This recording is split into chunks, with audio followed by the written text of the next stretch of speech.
Après quelques semaines d'absence, on est extrêmement heureux de vous retrouver très chers abonnés. On vous explique rapidement les raisons de notre absence. Il y a quelques semaines après avoir publié une vidéo un peu sensible sur le coronavirus, on a directement été sanctionné par YouTube. Conséquence de cette sanction, toutes les vidéos de notre chaîne ont été démonétisées.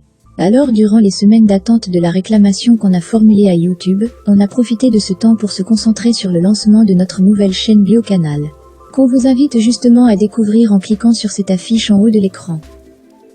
Aujourd'hui que tout est rentré dans l'ordre, on peut enfin revenir à cette chaîne Canal Newman, qui est aussi surtout la vôtre, et partager avec vous de nouvelles vidéos et de nouvelles expériences.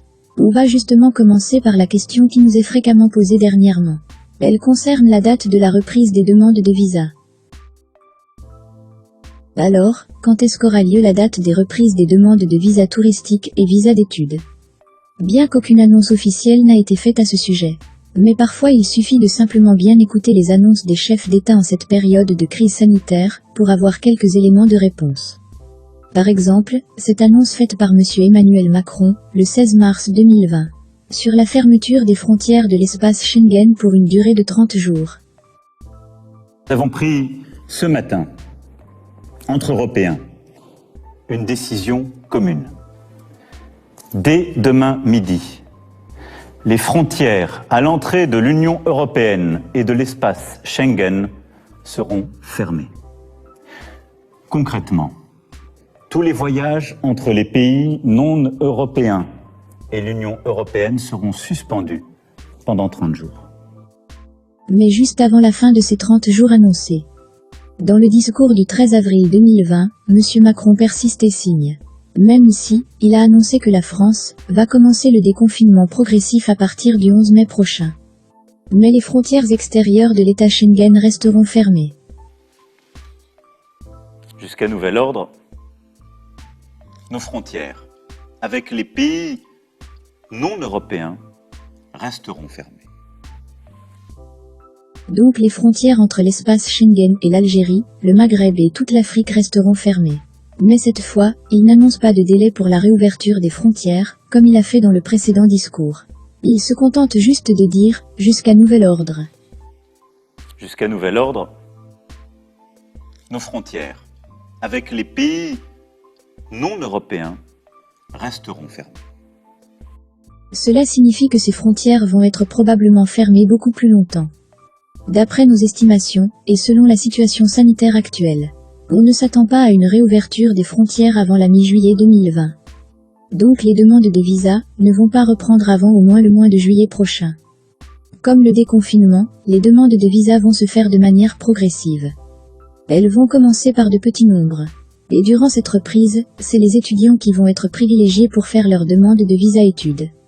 Cette procédure pourrait durer ainsi, jusqu'à la fin de l'été. Puis un retour à la normale va se faire petit à petit.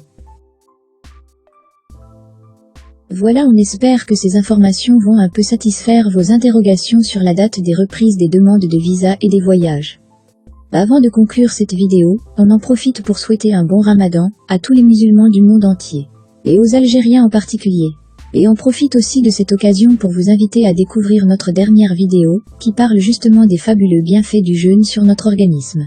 Publiée sur notre nouvelle chaîne Biocanal, dont voici un petit extrait. Mais est-ce que la faim a vraiment des vertus? Et si oui, quelles sont justement ces vertus, et comment en bénéficier? Biocanal va vous livrer quelques éléments de réponse.